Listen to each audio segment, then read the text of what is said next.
I really thought like, oh, they're gonna have her die, and that's the reason that he becomes the Joker, and they're really gonna do this. They're really gonna make that his motivation. Can he just be crazy? But then when he was in her apartment and she was like, what are you doing in my house, man? I was like, oh shit. I was completely watching this movie the wrong way. I was already assuming that they were gonna do that typical thing because they always kind of have to put a love story and everything now. Yeah, You I know, hate but I that do like shit. that about this movie. They really don't have a single breaking point for him. Like he's always kind of just gradually being worn down, just scene after scene. But so I do like that, and I really like the laugh. I think the laugh is probably the best thing Dude, about you're a the Joker. bitch, bro. Even the Heath Ledger Joker really didn't have that great of a laugh. I'll Faggot. say it's this laugh and the animated series laugh. Those two are easily the best ones. Nice costume, And Joaquin dildo. Phoenix does a really great job of playing a mentally ill person. Like he's really convincing. But the movie I just saw didn't have the Joker in it. I really don't mind when they change certain details about comic book characters. Like Bane in The Dark Knight Rises was basically a brand new character. You know, his origin story and his motivations were different, and him needing to breathe in some pain medicine instead of a super steroid was also different, but the essence of what Bane was still there. He escapes a prison, he takes a drug that enhances his strength, and he even beats Batman in almost the exact same way. So all of the main details that made him Bane were still there. They were just cosmetically changed a bit to make him more realistic. And I'm totally okay with that, because I know if you're going to make a realistic version of a comic book character, you're probably going to have to change a few things. But with this Joker, the only thing that's the same is that he's a guy living in Gotham City that dresses like a clown. But that's not what makes the Joker the Joker. Just because you have all the gadgets and the money and the suit and all that stuff doesn't make you Batman. And can we talk about Batwoman for a minute? I mean, I haven't heard anybody mention this, but they really just glued a wig on top of the cowl, on top of the mask. They just put a red wig on top. But when I left the theater after seeing the Joker, I felt like I had just seen a movie about a mentally disabled man that dresses like a clown and not an origin story of Batman's greatest villain. And I did say mentally disabled and not mentally ill. Because this Joker is incompetent and he's socially awkward and he doesn't understand simple communication cues and he's not even smart. I mean, he's not even average intelligence. This Joker is literally stupid. Yeah, he is. Joker's superpower is his intelligence. It's his ability to think 5 steps ahead and influence people to do whatever he wants. It's his ability to create chaos and just ride that wave and not really be affected by it. The Dark Knight said it best. All the mentally ill and insane people always gravitate toward the Joker. And it's this way with every version of him. I mean, his henchmen are one of his greatest strengths because the Joker can't really fight and he's not strong, and his only real power is his intelligence and his ability to influence people. This Joker could never compete with Batman. This isn't the Joker. I always thought of the Joker as a mix between Ramsay Bolton and Littlefinger, because he's intelligent and cunning and manipulative, but he's also sadistic and intimidating and unpredictable. But this guy is none of those things. And how is this Joker's identity such a mystery in Gotham? I mean, Batman's the world's greatest detective, so he should be able to figure out who this guy is pretty easily. He did shoot a TV show host live on TV. Do you get what I'm saying with that? Like, when you think of this movie outside of the borders of the movie, it doesn't make sense once you start applying Batman and the other, villains and stuff in Gotham to it. Do you get what I'm saying here? Like, this Joker is a Forrest Gump Hannibal Lecter. It's like a movie where Hannibal Lecter doesn't know about fancy wines and artwork and symphonies and stuff. Like, that's part of his character. He has to be smart. That's why he's dangerous. That's why he's interesting. I mean, this movie is honestly, You Were Never Really Here Part 2, or kind of a reimagining of that movie. You Were Never Really Here was Joaquin Phoenix's last movie, or one of his last movies, I think, and he was a former FBI agent that lives with his old mother. He suffers from PTSD and trauma from his past, and the character even has these fantasies that we don't initially realize are only happening in his imagination. So, yeah, this movie is just basically that. It's not a Joker movie. Oh, and it's a little bit of Sucker Punch too, because every time he does that little nutcracker dance bullshit, it seems like he starts to imagine everything that happens around those moments. You know, do you guys remember Sucker Punch when the girl would start dancing and then she'd like just wake up in some video game world? And this movie does a similar thing because every time he does that dance, he suddenly becomes confident, and he either does it before or after every major event in this movie. So it's really arguable if he actually did any of the things we see him do, because we know many of the events that we see are just going on in his mind. My biggest problem with this movie, besides the low intelligence Joker, was the amount of time we spent on him getting abused.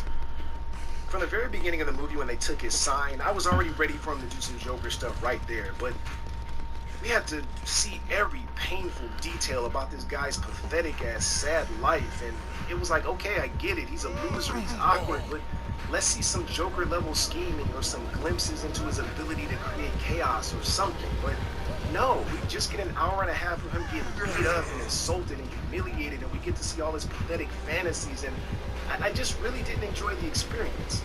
I mean, it was a bad sign because I actually checked my phone twice. I checked the time.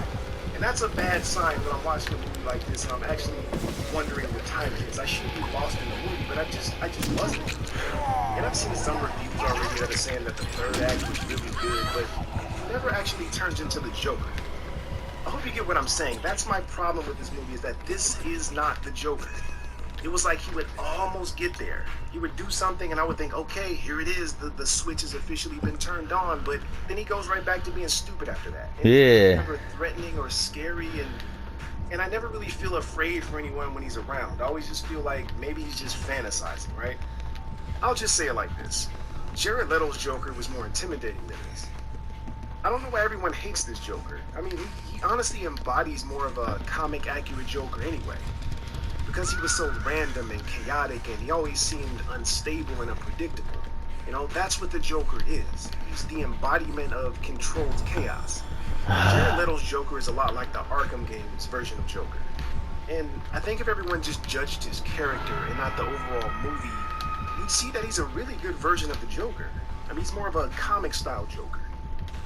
And I know a lot of people didn't like the tattoos and the way he dressed and everything, because they said, oh, the Joker would never dress like that, he would never get tattoos, but I'm gonna call bullshit. Because every version of the Joker gets a custom-made purple suit, and he writes ha ha ha and everything, and he has clown-themed weapons, and he even has all of his henchmen adopt this clown personality too. So it's not out of place for the Joker to get some silly tattoos and drive a Lamborghini. I just think Heath Ledger's Joker kind of ruined everyone's perception because it was so great. So anything that came after it, of course, was going to be criticized more heavily. The major flaw in Suicide Squad was not having the Joker be the main villain. I mean, I think you would have liked it more if he was the only villain in the movie. Heath Ledger's Joker was great because it was written great. I mean, sure, Heath Ledger did a great job too, but the first time we see the Joker rob the bank, and he told each of the henchmen to kill one of the other ones, that immediately showed us that the Joker was intelligent and cunning. That's good writing, because it told us about the Oh, what a douche. without him even being on screen. Or when he burned the pile of money, right? You fucking serious? So much about what he values and what type of man he is.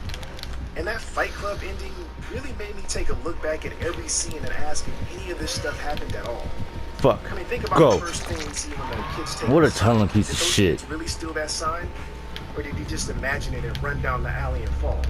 Did his psychiatrist really tell him that the funding was cut? Or did he just imagine all this and decide to stop taking his You're a medicine? tunneling bitch, bro. The girlfriend thing was fake.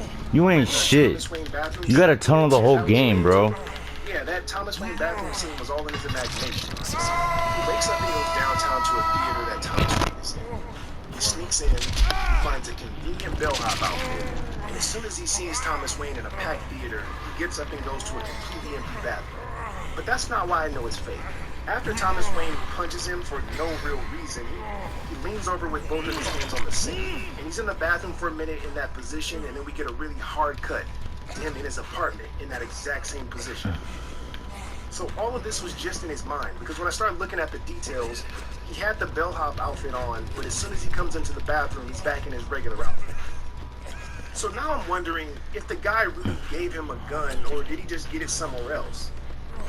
Again, everything in this movie seems like it's fake. Everything in this movie is in his imagination.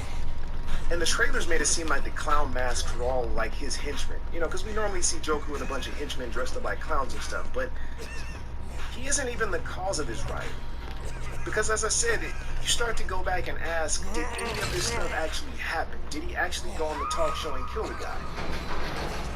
Because I really didn't believe the last scene where they pulled him out of the cop car and he was standing on top of the hood doing that nutcracker dance. Oh, and about that, it was kind of interesting to see him do it after killing those guys on the train, but every time after that felt so awkward. I really didn't understand the significance of it. And I even have to question if he even killed those guys on the train, because every time they talk about the killer, they always say he was wearing a mask. You know, they say he was wearing a mask over and over. The movie really emphasizes that. It makes that clear. So I'm wondering, because Arthur dresses up like a clown, did he just imagine himself in that position because he dresses like a clown and the person doing the killing was a clown, or, you know, wore a clown mask? Because look, the movie does a great job at showing mental illness and social isolation and the effects of childhood trauma, so if it's gonna be psychologically accurate, we also have to recognize his victim mentality. You know, we know this is how real people respond to trauma sometimes, but it's kind of strange that we never see anyone else get beat up in this movie. It's like from the very beginning, some kids just randomly steal his sign and beat him up. And then the three, I don't know, stockbrokers or whatever that were on the train, they decided to just beat up a mentally ill man because he was laughing. And then a billionaire that's running for mayor punches him in the face in the bathroom because he was laughing. Do you see the pattern here? It seems like he's always the victim in every situation, but none of these situations seem to make any sense, like regarding why people would want to beat him up. It seems like every situation he's in, he's imagining himself as a victim. And honestly, I'm starting to feel like none of the events in this movie actually happened. I mean, I can easily argue that nothing in this movie actually happened.